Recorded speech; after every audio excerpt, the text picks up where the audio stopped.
wants to utilize you.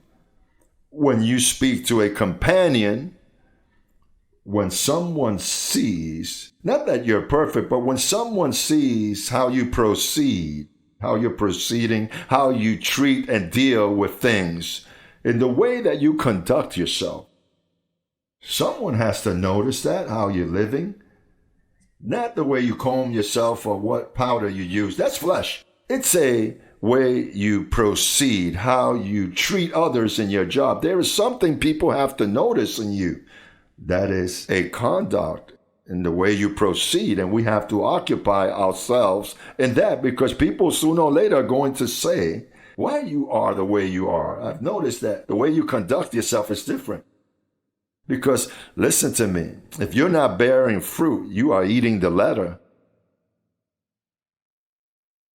If you're still a person that's rude and mistreat others, and you're swinging punches and hurting people, especially your family members, there's something wrong there. Grace has not been established appropriately. I believe that I am in the truth by the fruit that this grace produces in me, because I can't hurt people. I have to treat my neighbor right, especially those that are close to me. Because you know that there are people that love those from the outside, but those inside the house, they mistreat them. Oh, my wife, I treat her like a piece of rug. But outside, you've seen the wives that says, he's marvelous with everyone, but not with me. Because there are people that haven't been formed yet. But that is where it's good. Listen there, if you are good within your house, you're going to be great outside.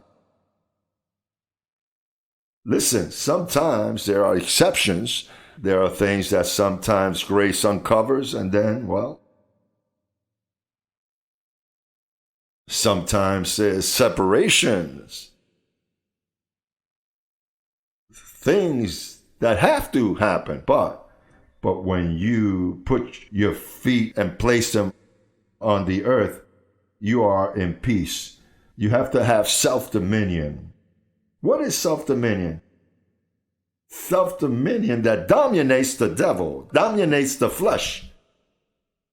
You have to see changes in you, because in the power of the century to come, the word is sharper than a two-edged sword, and it penetrates.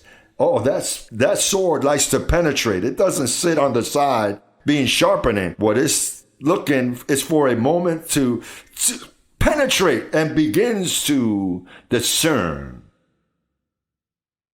And it loves for you to be alone. It loves for you to spend time with you alone. Hours and hours. If you hear the mind of Christ speaking, the mind of Christ is saying, don't pick up the phone now. I want you alone. I want to deal with you directly. Today that you didn't go to work, that you are sick and you don't know why you're sick and you're laying there, it's where the mind of Christ begins to deal with you. Hello.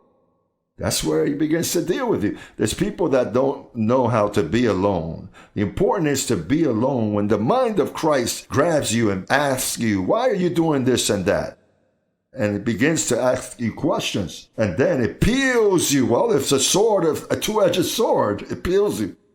Sometimes it even bothers you. Oh, please don't ask me that now. Leave me alone. Okay, I'll ask you tomorrow. No, not tomorrow neither. And he's patient, because he that begun the work in you will perfect it.